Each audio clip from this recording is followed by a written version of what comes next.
from FanDuel. The NBA playoffs, they're here, guys. Game 2 tonight between the Cavs and the Heat. And FanDuel is giving new customers an incredible way to get in on the action. Right now, when you join FanDuel and place your first $5 bet, you get $250 in bonus bets if that first $5 bet wins.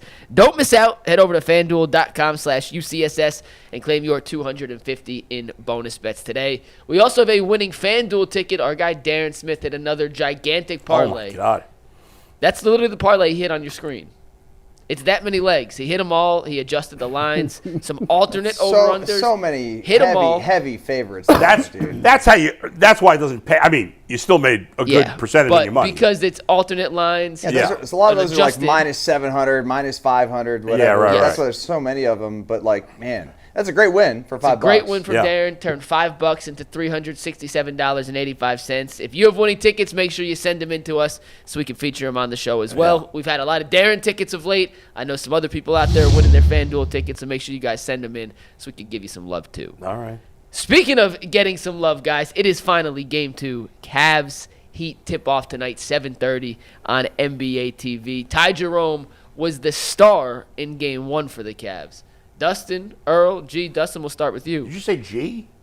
Did I say G? I think you said Dustin Earl G. It's okay. G and I look it's alike. probably something just he says all the time. Yeah, G is always here. But I'm here as much as anybody. Dustin, Earl, I do want to start with Dustin. Yeah. Ty Jerome was the breakout star in Game 1 for Cleveland. Who do you anticipate being the breakout star or the biggest performer? It doesn't have to be a breakout star, but biggest performer for the Cavs tonight in like Game a 2. Nondescript player? No, like it could be anybody. If you think Donovan's going to go for 50, he's the right answer. Or he's a valid answer. A guy who might go for a lot more than their average scoring. In other words. Can it be a bold prediction? Sure. All right. Mobley has 30 tonight. 30? I'm expecting a good game for Mobley because he had a pretty poor game. That's bold. Very bold to say he hit 30. How many times has he had 30 this year? Like 6? I'll tell you in 1 sec. Yeah, but especially coming off the first game where he was kind of a non-factor. He wasn't a big factor in the game. Well, we'd like to have him be a big factor tonight. I mean, that would be huge if he had 30. If he has 30 points tonight, the Cavs should win pretty handily, which I think we're all expecting. Evan Mobley had 30 points 4 times this season. That was close. Yeah. So that'll be in my FanDuel parlay. Yeah, there you go. Listen, that is a bold prediction. All right, so who you got as your guy? I'm gonna go DeAndre Hunter. Oh, you're stealing my guy. I'm gonna go DeAndre Hunter with 20. I'm gonna go from 0 to 20 for DeAndre Hunter tonight. Yeah. That'll be my bold prediction. Every time I take Hunter's over props, it just doesn't happen. Or he'll get off. He'll have 12 in the first half, and his props 16.5 or something, 15.5. And no, never hits.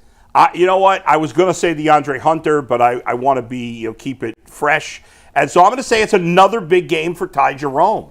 I feel like even though he had a huge game, if you're Miami, you're still more focused on Darius and Donovan and the other guys. Like, no matter how, that's the thing. That's why this is a great situation for, Ty Jerome's great for the Cavs, and the Cavs are great for Ty Jerome because you can't focus your defense on him, even if he has a great game like that, because the Cavs have so many other players who are, more accomplished than Ty Jerome that he's never going to be a priority for the defense.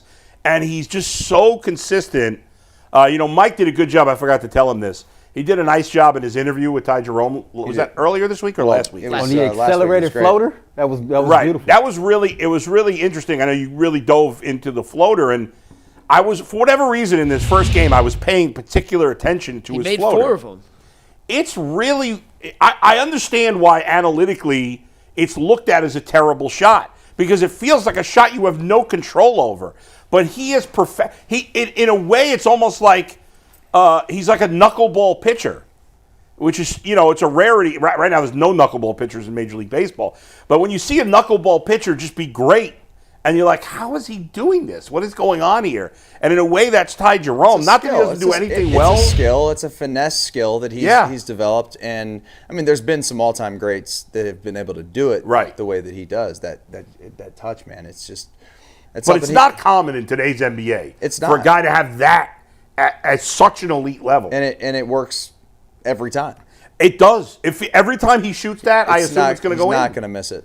It's unbelievable. He shot 59.4% on floaters this season. He talked about crazy. In the interview. He talked about if you take 10 threes, right, you want to be at 1.2 points per possession. You got to make 4 threes. If you're going to take floaters, you got to make 6 of them. Yeah, he hit 59.4, 59.7. I forget the exact percentage. And that's right in the 1.2 points per possession, being a 40.3-point shooter and being a 60% shooter on floaters. Right. Is basically the same when it looks at the analytics. And if you're going to take as many floaters as he does, you got to make him, and he does. Yeah, he did again against Miami. If he was hitting 43% of his floaters, that's a bad shot. Yeah. But you're hitting 60% of them. Well, and it's funny. I don't know about you guys. I feel like 60, which is a ridiculously high number on floaters. To me, I would have guessed even higher because I feel like he never misses. In real time, when you're watching him play, it looks like he's not missing at all. And the fact that he's so consistent and efficient in hitting that floater, like a part of that interview with Mike, he talked about being a 3-level scorer. Yeah, and, right. When you think about 3-level scorers, Ty Jerome is not the first name to come to your mind, but just how efficient he is with his float game, how efficient he is from 3-point range, it makes sense. And the Cavs have another weapon that they can always deploy. To your point, people are going to always be focused more on Darius and Donovan Mitchell. Right. I think Erik Spoelstra is smart enough to really game plan a little bit more for Ty Jerome. But I'm not sure if it'd really be enough. I think the Cavaliers have too much. I think the chemistry and how well he plays off both those other guards, I just think even if they game plan for him, he's going to have another big game. Yeah, and even if he's not, shooting well, which hasn't been the case very often, well, then he'll move the ball. Yeah. And that's the good thing about the ceiling on this guy? Like, is he going to be a great player in the NBA? I mean, it sounds crazy to say that even now, but I don't know. It's hard to bet against him the way he's played. It hasn't been like 25 games. It's been a whole entire season. Yeah. He never really had. Did he have a slump at all this year? I don't know if he played enough consistent minutes to even notice a slump, but it felt like he never, not that he didn't have a bad game or a few bad games here and there, as everybody does. But. I mean, this guy's going to make a ton of money in the NBA. It's interesting, though. I feel like, I know when we talked about this yesterday, because we were talking about he's the most, hyped sixth man, and we talked about Delly, and I said, it's not even close. Ty Jerome's a better player than Delly. Yes. But Delly, in terms of the love and the popularity Ty Jerome hasn't reached that yet, and he can't unless they win a championship. Right. Because with Delly in the playoffs, everybody was the songs, it was crazy. But But remember, Delly went to Milwaukee, and then his career just fell apart. Yeah. I'm not saying that's going to happen. He's playing in Australia right now. I'm not saying that's going to happen with Ty Jerome, but I do think he's better off not being the guy. Oh, 100%. Right? If he goes to another team where he's the man on some mediocre or bad team, I think he'll be certainly better than Delly. He won't completely crash out, and he'll be fine. But I don't think he's going to be as good a player if the focus is on him. Is he like an all-star on the Blazers? I don't think so. Like any random team? I doubt it. But I think he's a very, very solid role player. It's funny because you asked what's the ceiling on him. Yeah. I don't either. But if you look at his careers, right, just his collegiate career at Virginia, you won a championship there. So that championship experience and everything he's learned along the way. He was drafted by Oklahoma City. I remember the game when he played for Golden State. They came here to Cleveland, and Steph Curry didn't play. He got the start, and he dropped 22 points. And that was the first time that I can remember seeing him play in the NBA outside of college. And nothing really – I don't have a basketball third eye, but it was just like, damn, this dude can ball. Like, he cooking the Cavs. Who the hell is Ty Jerome? Right. Oh, snap, that's the dude from Virginia. And so from there, you just watched him, and it seemed like his game has just gradually grown – with each opportunity. Chris Fedor wrote an article, and he talked about, Todd Addy has talked about being in a dark space when he suffered that injury and pretty much missed the whole season. And so I just think, working on your game and just that internal motivation to be great, seeing everything that you went through before is why we're seeing the season that we're seeing from him. I think he's going to make a lot of money. Whether it's here or elsewhere, I don't know, but I would love to see the Cleveland Cavaliers sign him and keep him here long term. Yeah. He likes Cleveland. Right. He got good chemistry with the guys here. What Kenny Atkinson does as far as the system, it just meshes well with his game. So it's like a perfect marriage. It's going to be a fascinating story this offseason is will Ty Jerome take less money to stay? Because there will be teams that can pay him significantly more. He has earned that with this season. It's easy for me to say, as someone doesn't have the ability to play basketball and make millions and millions of dollars. He's not staying here for less money. Right. I'm saying if I were him, I'd rather stay here for $14 million than go to $20 million somewhere else. I understand if he doesn't do it, and if I were him, I might not do it either. I think for his career, he's probably better off staying here for less money. You're talking about per year, $14 million. Yeah, I mean, like how much? Mike, what's the most the Cavs can pay him? Do we know yet? They have the early bird rights, so Yeah. they can go a little over the tax and the aprons and all that to finagle. I think they can offer somewhere around like 13, 14 million. And a team there's not a lot of teams with cap space this summer. Yeah. The Nets are one of the teams that have cap space. He's from New York. Right. I think that's a potential landing spot, and they have money to spend in positions for it to play. Okay, so how much are they paying him? $20 million?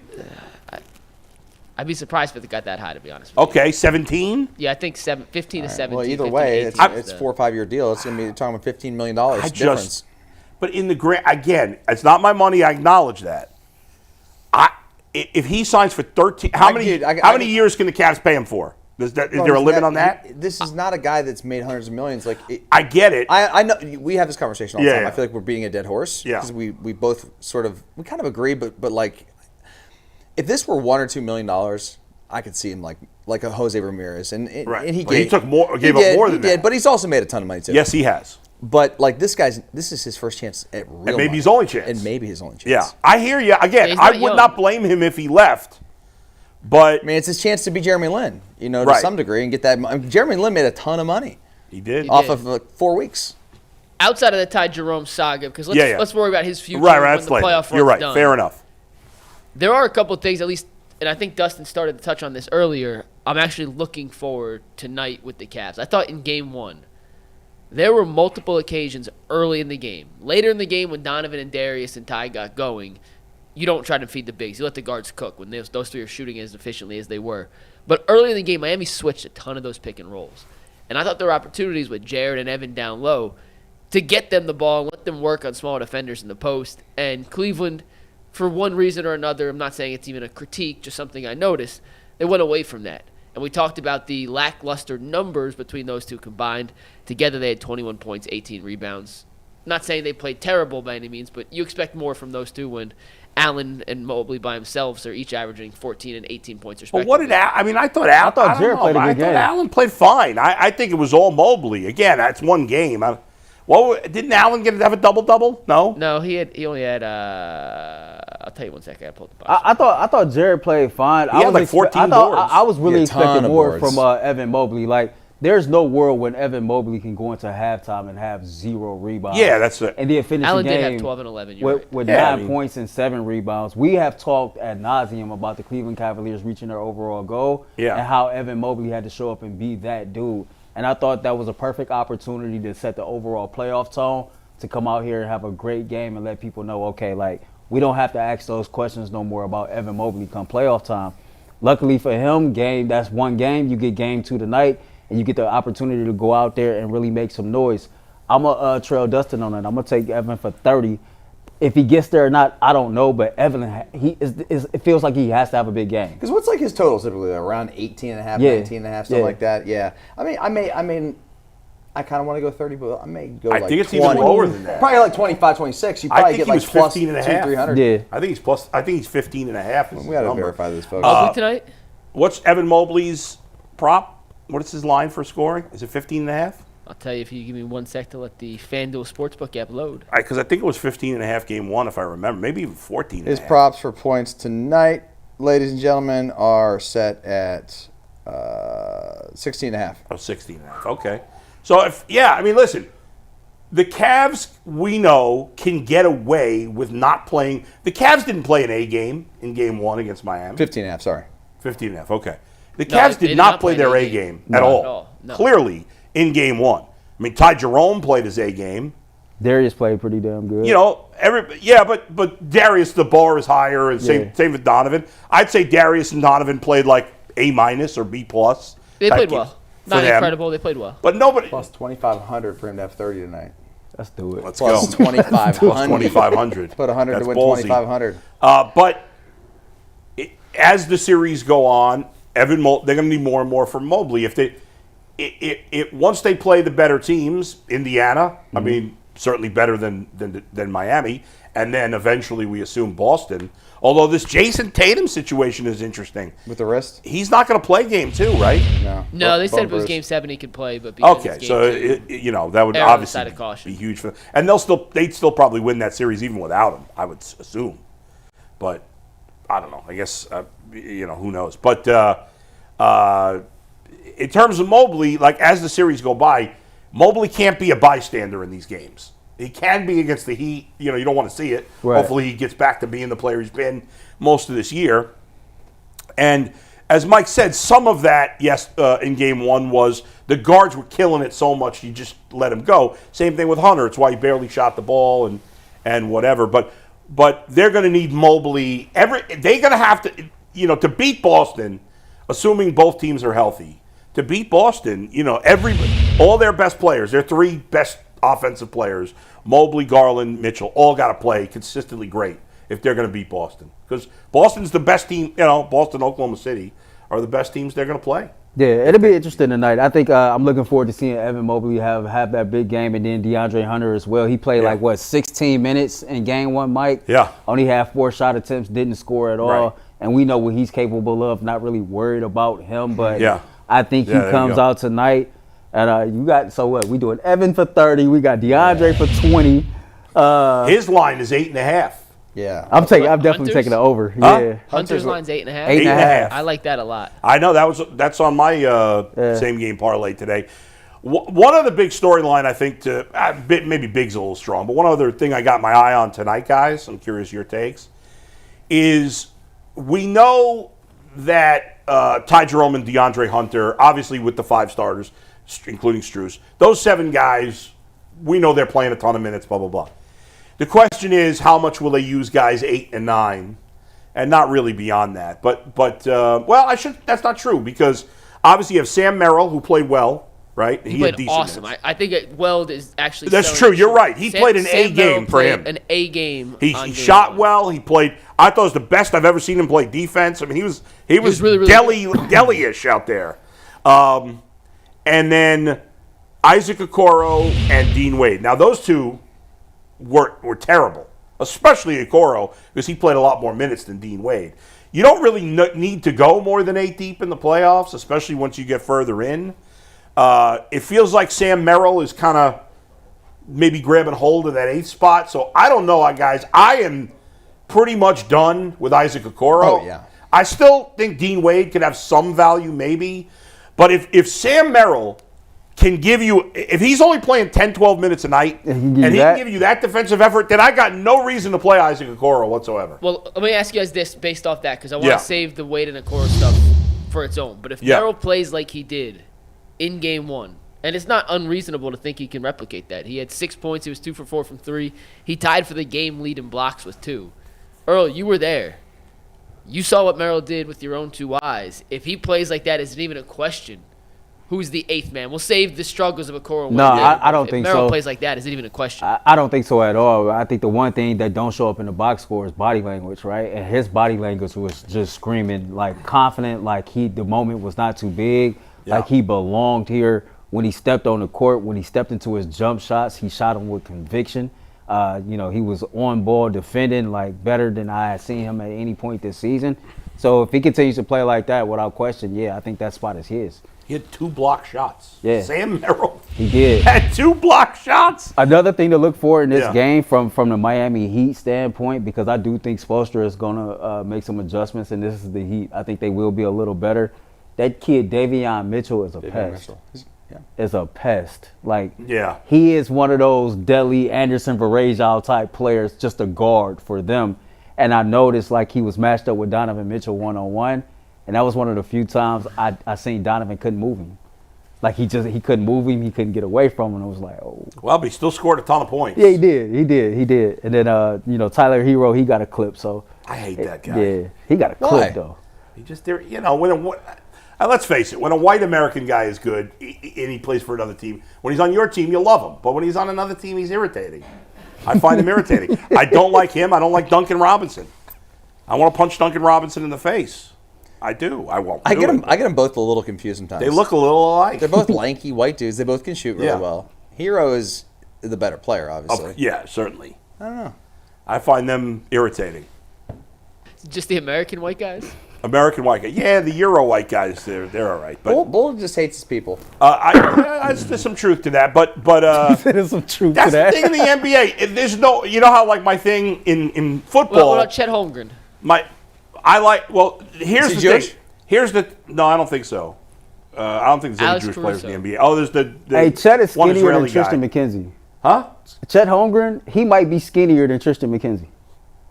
For some reason, I can't picture how skinny he is. He's very skinny. He's very skinny. Here's the thing. What I always say about white football players, right, is Overrated or underrated. They're all either overrated or underrated. Yeah, no in between. But it's the same thing with white American basketball players. They're all either really likable or really annoying. I don't know why that is. Yeah. It's just a thing. Where does Strus fall? If Strus was on another team, I'd hate his guts. Merrill? Because his I don't like the, what do you call it, the headband that he wears. And the long hair. It's an obnoxious. You know what he looks headband. like? You know who he looks like with the hair? Yeah. Uncle Jesse from Full House. John Stamos. Does You see that? like him, yeah. Little That's John a good one. Stamos there? There is a little John Stamos. Yeah. I could see that. Who else did Alex you say? Caruso. I don't like him either.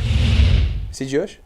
No. Why did you ask me that? Because you love Jewish players. The only Jewish player I think in the NBA is Jetty? what's his name? Jetty Osman? No, he's not in the league anymore. Is the guy from Israel on? Advia. Yeah, was he in Washington? Portland. Oh, Portland. Yeah. That's it. Okay. I think. Man. You know, Mari Stoudemire's Jewish. He converted. Did he? He's like super religious too. Great. He posts these videos of him like praying and stuff. What about Austin It's a little Reeves? bizarre. I'm just going to name white basketball players until we have Daniel Oyefusi join go us ahead. in 1 sec. Austin Reeves. Oh, you don't like him. No. Plus, he's got the double whammy of American white guy and the Lakers. He's also making a transition between being like the preppy white guy who's in a frat to now trying to be like on the other team. Speaking of American, That's speaking a of hard American white transition. guys, I was watching this documentary and they was talking about the best point guards of all time. Yeah. John Stockton don't get a lot of the love that he deserves as being one of the best point guards to ever play in the league. Is that what it was? He was too hairy, dude. See, John Stockton. John Stockton looked like your dad playing basketball. Well, and there were a lot of guys in that era did. Yeah, Chris Mullin. It's so funny that you say that because the white guys in that era I like. I liked Stockton. I liked Mullin. I liked Mark Price. Dude, Scott Skiles. Come on, look at that guy. There you go. I mean, yeah, that guy looks like he could be anybody's dad. He looks like he's playing, basketball with Mike at the Y. I used to do the 3-point shootout with Detlef Schrempf all the time. Detlef Schrempf, baby. They said I was listening to this interview with I can't remember if it was Tim Hardaway or Mitch Richmond, and they said that they would when they were warming up when they'd practice with Chris Mullin, he'd make like 100 threes in a row in warm-ups. I remember seeing him play at the park in Marine Park, Brooklyn once. It was unbelievable seeing him play in person. That's pretty cool. Go ahead. Any more white guys you want to throw my way? Jeff Hornacek. Oh man, I like Jeff Hornacek, dude. Another. Maybe it's a generational thing. Peyton 80s Pritchard? and 90s white guys, cool. 2020s white guys, lame. I don't know. You didn't throw Mark Price in there. I said Mark Price. Mark Price. Yeah, Mark Price. Okay. Peyton Pritchard. Dude, what about Steve Kerr, man? I believe it or not, I like Peyton Pritchard. Even though he's a Celtic, I like the way he plays. I like his game. Pritch, please. I do like him. All right, we got our guest.